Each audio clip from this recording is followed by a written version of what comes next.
दोस्तों, हम सभी अपने जीवन में कुछ ना कुछ दान करते हैं। कभी भोजन, कभी वस्त्र, तो कभी धन। लेकिन क्या आपको पता है कि सबसे अच्छा और उत्तम दान कौन सा है? कौन सा दान हमें सबसे बड़ा पुण्य दिला सकता है? आज मैं आपको एक ऐसी कहानी सुनाने जा रहा हूं जो न केवल आपको प्रेरणा देगी, बल्कि यह भी सिखाएगी कि सच्चा दान क्या होता है और इसका महत्व कितना बड़ा है। और यह कहानी बड़ी ही शिक्षाप्रद, महत्वपूर्ण और ज्ञानवर्धक कहानी है।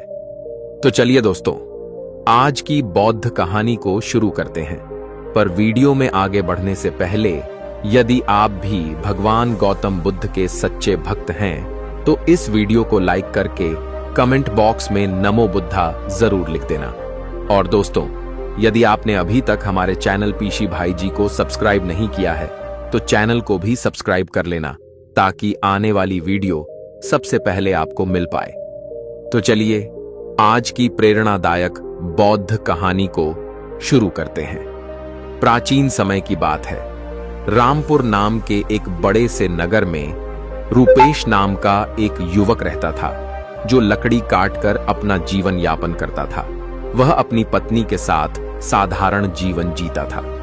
चलाओ, लकड़ी से होने वाली आमदनी पर्याप्त नहीं थी, जिससे हमेशा उसके परिवार में भोजन और कपड़ों की कमी बनी रहती थी। एक दिन परेशान होकर गुस्से में रूपेश की पत्नी उससे कहती है, कितने दिनों तक यह सिलसिला चलता रहेगा? न कोई त्योहार होता है, न कोई खुशी। क्यों ना इस लकड़ी काटने के काम को छोड़कर तुम नगर जाकर कोई और काम कर लो। कब तक हम यूं ही कठिनाइयों में जीवन बिताएंगे? रूपेश ने बड़े प्यार से उत्तर दिया, मैं हमेशा तुम्हारी बात मानता हूं, लेकिन मैंने पहले भी कहा है कि मैं यह नगर नहीं छोड़ सकता। शहर में यहां की जैसी शांति नहीं मिलेगी। मैं नहीं चाहता कि यह विषय हमारे बीच दोबारा आए। उसकी पत्नी ने कहा, ठीक है, जैसा तुम्हें सही लगे। खाना तैयार है, खाकर चले जाओ। भोजन करने के बाद रूपेश लकड़ी काटने के लिए जंगल की ओर निकल पड़ा। चलते चलते वह काफी दूर चला गया। वह नहीं आ रहा। वहां एक पेड़ है, पर छोटा है। चलो, आज के लिए इसी से काम चला लेता हूं।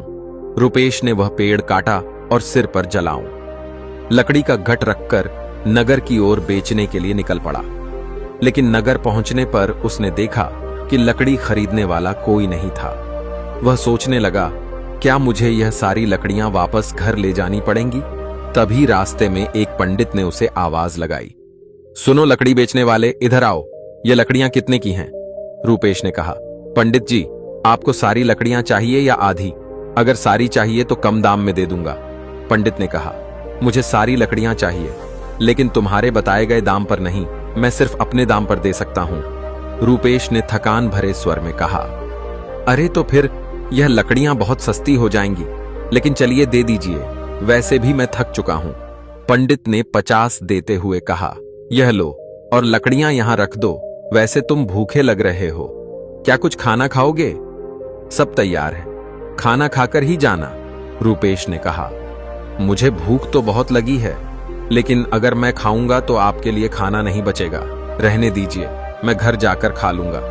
पंडित मुस्कुराते हुए बोले, चिंता मत करो, यहां इतना खाना है कि 10 लोग और खा सकते हैं। जब भी भूख लगे यहां आया करो। रूपेश ने पूछा, क्या आप हमेशा ही सबको ऐसे खाना खिलाते हैं? पंडित ने उत्तर दिया, जब तक ईश्वर मुझे शक्ति देते हैं, मैं यह करता रहूंगा। यह सब उनकी मर्जी है। रूपेश ने कहा, ठीक है, तो मैं आज खाना यहीं पर खाऊंगा। उस दिन रूपेश ने उस पंडित के घर भर पेट भोजन किया और धन्यवाद देते हुए बोला, महाराज, आप बहुत ही दयालु और नेक दिल इंसान के हैं।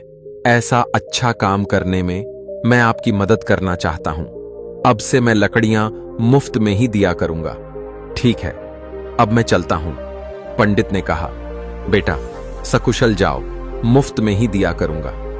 ठीक है, अब मैं चलता हूं। पंडित ने कहा, बेटा सकुशल जाओ। रूपेश ने काटी हुई सारी लकड़ियां पंडित को मुफ्त में दे दी और घर की ओर निकल गया। घर पहुंचते ही उसकी पत्नी ने पूछा, इतनी देर क्यों हो गई? क्या आज लकड़ियों का अच्छा सौदा मिल गया? लाओ पैसे, रूपेश ने उत्तर दिया। देखो, सौदा अच्छा तो नहीं था, आज केवल 50 सभा थी, 50 रप ही मिले थे। यह लो, उसकी पत्नी ने आश्चर्य से पूछा, क्या सच में तुम मुझे केवल 50 रप दे रहे हो? मैंने सोचा था कि आज शायद 2 गुना कमा लाओगे, लेकिन तुमने तो आधे ही दिए हैं।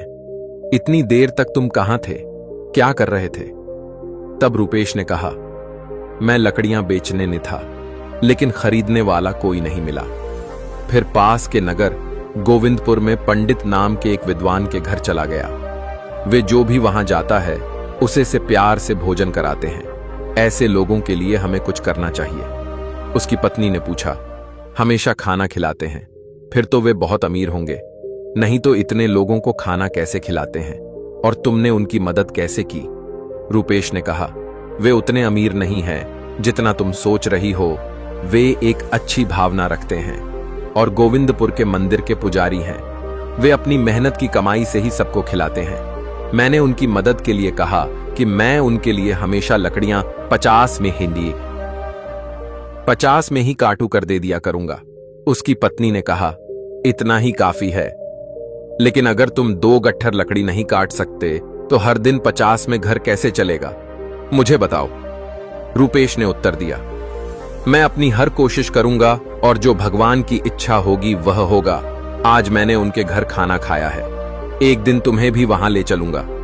इसके बाद रूपेश ने हर दिन जलाव लकड़ी काटी और अपने वादे के मुताबिक पंडित को सिर्फ 50 रप में ही बेचा। एक दिन पंडित भोजन करने बैठे ही थे कि बाहर से आवाज आई, महाराज लकड़ी लेकर आया हूं, रुपए दे दीजिए, यहां आकर लकड़ियां ले लीजिए ताकि मैं जा सकूं। पंडित ने बाहर आकर कहा, रूपेश मैं तुम्हें 50 नहीं दे सकता, तुम अपनी लकड़ियां वापस ले जाओ। रूपेश ने कहा, पैसे कल दे देना, लेकिन लकड़ियां यही छोड़ूंगा, मुझे बहुत भूख लगी है। क्या आप मुझे भोजन दे सकते हैं? वैसे भी आप सबको खिलाते हैं। पंडित ने मुस्कुराते हुए कहा, बहुत अच्छे रूपेश, पहले अपने हाथ पैर धो लो, तब तक मैं भोजन की व्यवस्था करता हूं। पंडित ने घर के अंदर जाकर अपनी पत्नी से यह बात कही। उसकी पत्नी बोली, आपने ऐसा वादा क्यों किया? हमारे घर में खाने के लिए कुछ भी नहीं बचा है, सिवाय उस भोजन के जो मैंने अभी आपको परोसा है। पंडित की पत्नी बोली, इस समय हम रूपेश को कैसे खिलाएंगे? सारा खाना खत्म हो चुका है। क्या आपको यह नहीं पता? पंडित बोले, अरे इसमें कौन सी बड़ी बात हो गई? तुमने जो खाना परोसा है वह रूपेश के लिए पर्याप्त है। मैं सोच रहा कि आज उपवास कर लूं। पंडित की पत्नी बोली, मुझे बताओ, तुम ऐसा कितनी बार करोगे? जब हमारे पास खुद के लिए भी पर्याप्त नहीं है तो दूसरों के लिए इतना सब क्यों करते हो? यह सब कहां से आएगा? पंडित बोले, भगवान सब कुछ देते हैं, पहले रूपेश को भोजन परोस दो। पंडित ऐसे ही उन लोगों को भोजन कराते रहे, भले ही उनके पास स्वयं के लिए भी कुछ ना हो। एक दिन रूपेश लकड़ी काटने जंगल गया। उसने सोचा, जंगल के किनारे के सारे सूखे पेड़ तो मैं पहले ही काट चुका हूं, अब जो बचे हैं वे सब हरे पेड़ हैं। जंगल के अंदर जाना थोड़ा मुश्किल लग रहा है, मैं इससे पहले कभी इतना अंदर नहीं गया। यहां जंगली जानवर भी हो सकते हैं, अगर मुझे कुछ हो गया तो क्या होगा? यह सोचकर वह जंगल के भीतर डरते डरते चला गया। वह काफी दूर निकल गया, लेकिन कोई उपयुक्त पेड़ नहीं मिला।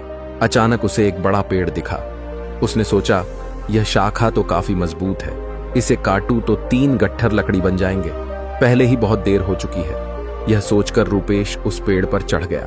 वह उसी शाखा पर बैठ गया और उसी को काटने लगा। शाखा बहुत बड़ी थी, इसलिए कटने के बाद वह बगल के पेड़ और एक छोटे टीले के पास गिर गई। तभी अचानक वहां एक साधु प्रकट हुए और क्रोध में बोले, मेरी तपस्या किसने भंग की? लगता है यह तुम ही थे। मैं तुम्हें श्राप देता हूं कि तुम कुत्ते बन जाओगे।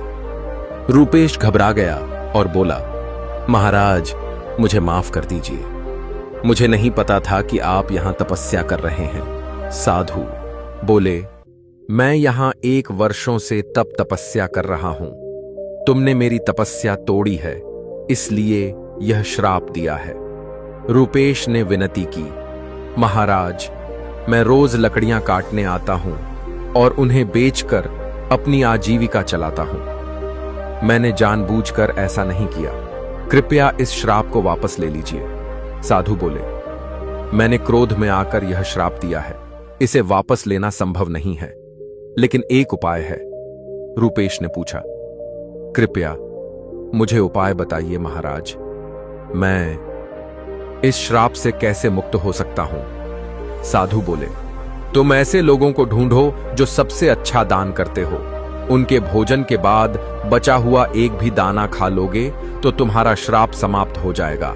जब तुम पूरी तरह सफेद हो जाओगे तब इस श्राप से मुक्त हो जाओगे। समाप्त हो जाएगा। जब तुम पूरी तरह सफेद हो जाओगे तब इस श्राप से मुक्त हो जाओगे। रूपेश ने रोते हुए कहा, महाराज, मैं अपनी पत्नी का सहारा हूं। लकड़ियां बेचकर जो पैसे लाता हूं उससे हमारा गुजारा होता है। अब मैं कुत्ता बन गया हूं, तो मेरी अब का क्या होगा? साधु बोले, चिंता मत करो, भगवान उसकी मदद करेंगे। जब तुम्हारा श्राप टूटेगा तब तुम्हारा जीवन सुखी हो जाएगा। धन धान्य से भरा होगा और तुम्हें हर कष्ट से मुक्ति मिलेगी। यह कहते हुए साधु वहां से चले गए। रूपेश साधु के श्राप के कारण कुत्ते में बदल जाता है। रूपेश साधु से कहता है, मुझे अब इजाजत दीजिए महाराज। इतना कहकर वह श्राप से छुटकारा पाने के लिए यात्रा पर निकल पड़ता है। वह सोचने लगता है, जैसा साधु ने कहा था, मुझे सबसे अच्छा दान देने वाले कहां मिलेंगे? मेरी समझ में कुछ नहीं आ रहा। हां पंडित जी, वह बड़े ही उदार और नेक दिल व्यक्ति हैं। अब मैं सबसे पहले उन्हीं के पास जाता हूं। रूपेश कुत्ते के रूप में पंडित के घर पहुंचता है। पंडित अपनी पत्नी से कहते हैं, चलो अच्छा हुआ, आज मैं बिना किसी बाधा के सभी मेहमानों को भोजन खिला पाया। सच में भगवान की कृपा है। पंडित के भोजन कर लेने के बाद उनकी पत्नी ने बचे हुए धन को बाहर फेंक दिया। रूपेश कुत्ते के रूप में वहां पहुंचा और पंडित के बचाए हुए भोजन को खा लिया। खाना खाते ही उसका आधा शरीर सफेद हो गया। रूपेश खुशी से कहता है, मुझे पता था कि पंडित जी बहुत ही दयालु व्यक्ति हैं।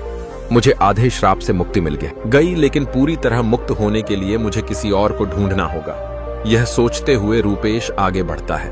वह कहता है, अगर मैं इस श्राप से मुक्त हो गया तो मैं सुख समृद्धि और शांति के साथ जीवन जीऊंगा।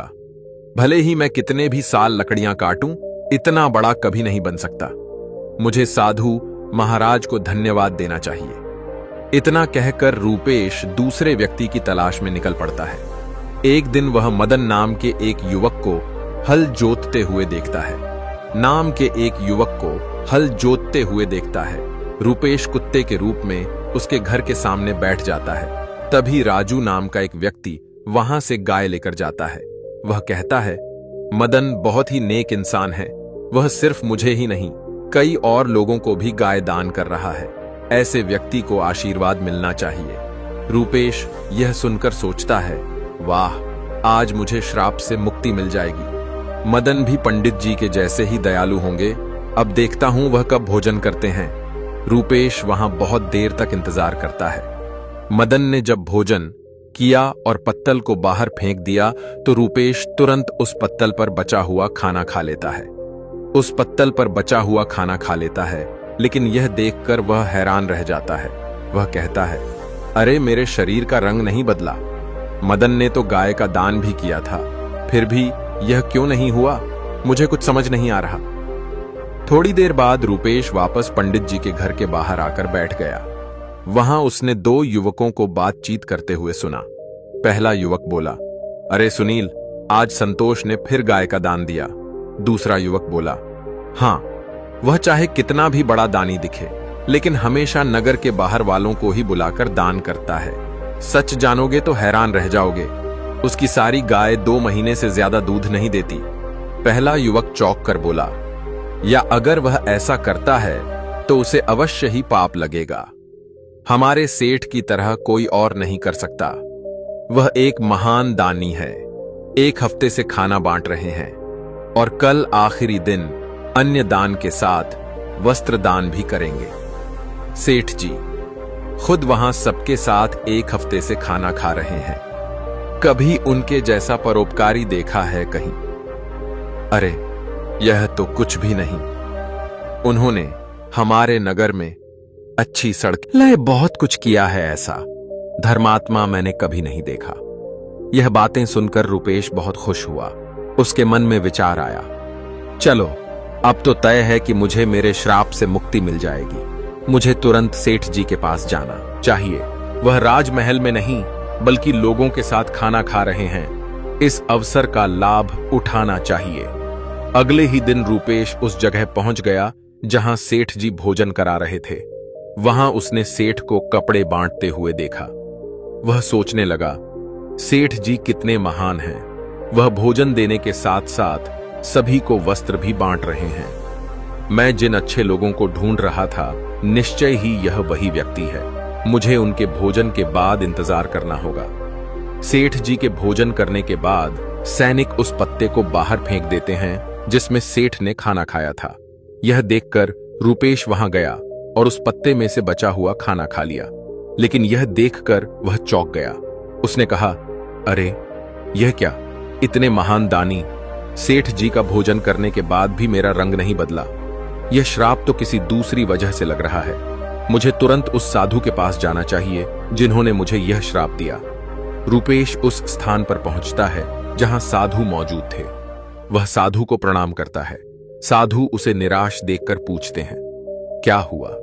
रूपेश, ऐसा लगता है कि तुम्हें अभी तक केवल एक ही सही व्यक्ति मिला है। तुम्हारा केवल आधा रंग ही बदला है। क्या तुम्हें और कोई नहीं मिला? श्राप मिले हुए भी काफी समय हो गया। रूपेश कहता है, मुझे तो शक है। पंडित जी का खाना खाकर मैं आधा हो गया। इसके बाद मैंने उनसे भी बड़े दानी लोगों को देखा, लेकिन उनके खाने का कोई असर नहीं हुआ।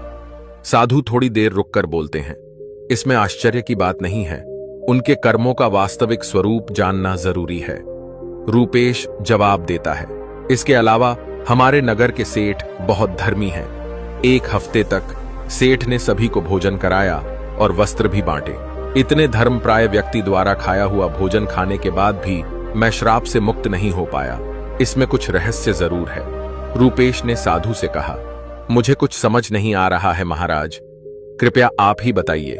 साधु ने कहा, रूपेश, जिन जिन लोगों को तुमने देखा उनमें से किसी का दान सच्चा दान नहीं था। मदन ऐसी चीजें दान कर रहा था जिनकी उसे कोई जरूरत नहीं थी। अगर उसे उनकी जरूरत होती तो वह उन्हें कभी दान नहीं करता। और सेठ जो कुछ भी देता है उसे दान नहीं माना जा सकता, क्योंकि वह खुद नहीं कमाता। वह तुम्हारे जैसे लोगों द्वारा दिए गए कर्ज के मुनाफे का उपयोग राज्य के लोगों पर करता है।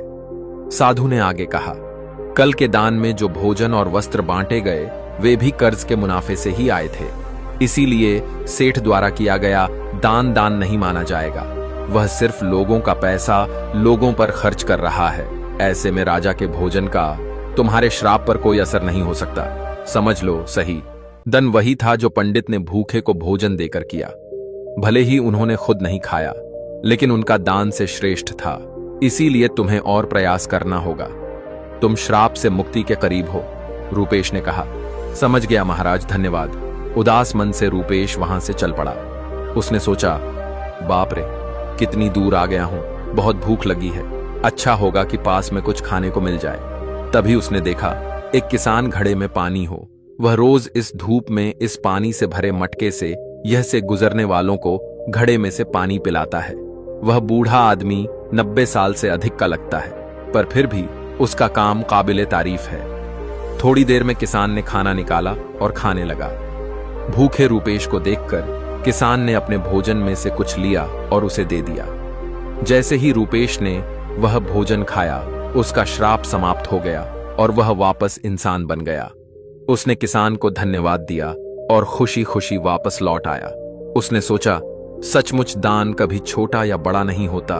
भूख मिटाने वाले पंडित और प्यास बुझाने वाले इस किसान जैसा होना ही सच्चा दान है। सबसे अच्छा दान वही है जो अपने स्वार्थ के बजाय दूसरों की मदद के लिए किया जाए। चलते चलते रूपेश अपनी पत्नी के पास नगर पहुंच गया और खुशी से रहने लगा। उधर पंडित ने इतना दान कर दिया था कि उनके पास खाने को भी कुछ नहीं रह गया था। जब उसकी पत्नी ने ऊंट से कहा, पास के नगर में एक राजा रहते हैं जो पुण्य को खरीद लेते हैं। आप उनके पास जाकर अपना कुछ पुण्य बेचकर पैसे ले आइए ताकि हमारा काम चल सके। ने पहले तो मना कर दिया, लेकिन पत्नी के बार बार कहने पर वह जाने को तैयार हो गया। उसकी पत्नी ने उसके खाने के लिए 4 रोटियां बना दी पंडित अपने घर से चल दिया। जब वह नगर के समीप पहुंचा तो उसने एक तालाब देखा। वहां स्नान आदि कर्मों से निवृत्त होकर वह रोटियां खाने के लिए बैठा ही था कि एक कुतिया उसके सामने आ गई। कुतिया ने जंगल में बच्चों को जन्म दिया था। 3 दिन से को कुतिया और उसके बच्चे भूखे थे। भारी बारिश के कारण वह बच्चों को छोड़कर कहीं जा भी नहीं सकती थी। पंडित ने कुतिया को भूखा देखा तो अपने भोजन में से एक रोटी उसे दे दी। कुतिया ने रोटी खा ली, फिर उसने दूसरी रोटी दी जिसे कुतिया ने खा लिया। इस तरह पंडित ने एक एक करके अपनी 4 रोटियां कुतिया को खिला दी। कुती तृप्त हो गई, लेकिन पंडित खुद भूखा रह गया और वहां से चल पड़ा। पंडित राजा के पास पहुंचा और कहा, मैं अपना पुण्य बेचना चाहता हूं। राजा ने कहा, आप दोपहर के बाद आइए। राजा ने अपनी पत्नी से पूछा, एक विद्वान यहां आया है जो अपना पुण्य बेचना चाहता है। तुम्हारे अनुसार उसके पुण्य में से कौन सा पुण्य सबसे बड़ा है जिसे मैं खरीदूंगा? लीजिए, जो आज उसने जंगल में एक बच्चों वाली कुतिया को रोटी खिलाकर कमाया है, वही पुण्यम अच्छा है। पत्नी की यह बात सुनकर राज पंडित के पास गया और बोला, आप कौन सा पुण्य मुझे देंगे? पंडित बोला, आप कौन सा पुण्य लेना चाहते हैं? राजा ने कहा, आज आपने जो यज्ञ किया हम उसी का पुण्य लेना चाहेंगे। पंडित ने कहा, मैंने आज कोई यज्ञ नहीं किया। मेरे पास इतना धन ही नहीं है कि यज्ञ कर सकूं। राजा ने उत्तर दिया, आपने आज तालाब किनारे एक भूखी कुतिया को 4 रोटियां खिलाई हैं। हम वही पुण्य खरीदना चाहते हैं। पंडित ने पूछा, उस समय तो वहां कोई नहीं था, आपको कैसे पता चला? राजा ने कहा, री पत्नी पतिव्रता है, उसने यह सब देखा और मुझे बताया। पंडित ने कहा, अच्छा, लेकिन इसका मूल्य क्या देंगे? राजा ने कहा, आपकी रोटियों जितने वजन का जो कुछ भी था, मैं उतने ही वजन के हीरे मोती तौल कर दूंगा। पंडित ने सहमति दे दी। राजा ने रोटियों के वजन की बराबरी के लिए तराजू में हीरे और मोती रखवा दिए, लेकिन जितने भी रत्न रखे गए, रोटी वाला पलड़ा ऊपर नहीं उठा। राजा ने कहा, और रत्न लेकर आओ। जब पंडित ने अपने पुण्य का ऐसा प्रभाव देखा तो उसकी आंखें खुल गईं। उसने कहा, राजा जी, मैं अभी यह पुण्य नहीं बेचूंगा। राजा बोला, जैसी आपकी इच्छा। पंडित वहां से चला गया। वह उसी तालाब के पास पहुंचा जहां उसने कुतिया को रोटियां खिलाई थीं। वहां से उसने कुछ चमकते हुए कंकड़ पत्थर और कांच के टुकड़े उठाए, उन्हें एक कपड़े में बांधा और अपने घर लौट आया। घर पहुंचकर उसने अपनी पत्नी से कहा, इस पोटली को भोजन करने के बाद खोलना। इतना कहकर वह बाहर चला गया। पत्नी के मन में पोटली खोलने की उत्सुकता हो रही थी। उसने पोटली खोली तो उसमें हीरे पन्ने और माणिक चमक रहे थे। वह बेहद प्रसन्न हुई। थोड़ी देर बाद जब पंडित वापस आया तो उसकी पत्नी ने पूछा, इतने सारे हीरे पन्ने कहां से ले आए? पंडित ने कहा, क्यों मजाक कर रही हो? पत्नी बोली, मजाक नहीं कर रही, मैंने खुद पोटली खोलकर देखी है। उसमें तो ढेर के ढेर बेश कीमती हीरे पन्ने भरे पड़े हैं। पंडित बोला, मुझे लाकर दिखाओ। पत्नी ने पोटली को उसके सामने रख दी। वह उन्हें देखकर चकित रह गया। उसने समझा कि यह सब उसी पुण्य का प्रभाव है जो उसने कुतिया को रोटियां खिलाने से प्राप्त हुआ। फिर उसने अपनी यात्रा का सारा वृतांत अपनी पत्नी को सुनाया। उसने बताया कि किस प्रकार होता है। राजसी और तामसी दान का फल सीमित। एक भूखी कुतिया और उसके बच्चों को रोटियां देने के कारण यह चमत्कार हुआ। उसने यह भी कहा कि यह सब भगवान की कृपा और दया का ही परिणाम है। पंडित ने अपनी पत्नी से कहा, यह भगवान का संदेश है कि जरूरतमंद की मदद करना सबसे बड़ा पुण्य है। जो व्यक्ति दुखियों और अभावग्रस्त लोगों की सहायता करता है, उसे ईश्वर अनंत गुणा फल प्रदान करते हैं। दोस्तों, आज के समय समाज में कई लोग दान सिर्फ अपने मान सम्मान और प्रतिष्ठा के लिए करते हैं। वे इसे एक सामाजिक दिखावे के रूप में अपनाते हैं। ऐसे दान से ना तो सच्चा पुण्य मिलता है और ना ही इसका समाज में कोई दीर्घकालिक प्रभाव होता है, और कभी कभी यह व्यक्ति को गर्व और अहंकार की ओर ले जाता है। जैसे इस कहानी में पंडित ने अपनी भूख की परवाह किए बिना कुतिया और उसके बच्चों को 4 रोटी। उसने सोचा भी नहीं था कि उसका यह छोटा सा त्याग इतना बड़ा फल देगा। यह कथा यह भी बताती है कि जरूरतमंद की सहायता करने का असली अवसर वही होता है जब वह वास्तव में संकट में हो। आपदा के समय दिया गया थोड़ा सा सहयोग भी अनमोल हो सकता है। यह न केवल पीड़ित व्यक्ति के जीवन को बदलता है, बल्कि दाता के जीवन में भी सकारात्मक परिवर्तन लाता है। दान का उद्देश्य मानवता को प्रोत्साहित करना और समाज को जोड़ना है। जब कोई व्यक्ति त्याग की भावना से प्रेरित होकर दान करता है तो वह अपनी आत्मा को शुद्ध करता है। यह त्याग मनुष्य को अहंकार से मुक्त करता है और उसे ईश्वर के समीप ले जाता है। इस कहानी में पंडित का अनुभव यह सिखाता है कि भगवान की कृपा से छोटे छोटे कार्य भी महान फल दे सकते हैं। कंकड़ पत्थर भी भगवान की कृपा से हीरे और माणिक बन सकते हैं। यही संदेश है कि सच्चा पुण्य त्याग और निस्वार्थ सेवा में है। हर मनुष्य को यह प्रयास करना चाहिए कि वह अपनी क्षमता के अनुसार जरूरतमंदों की मदद करे। अनाथ, विकलांग, विधवा, भूखे और प्यासे लोगों की सेवा करना ही सच्चा धर्म है।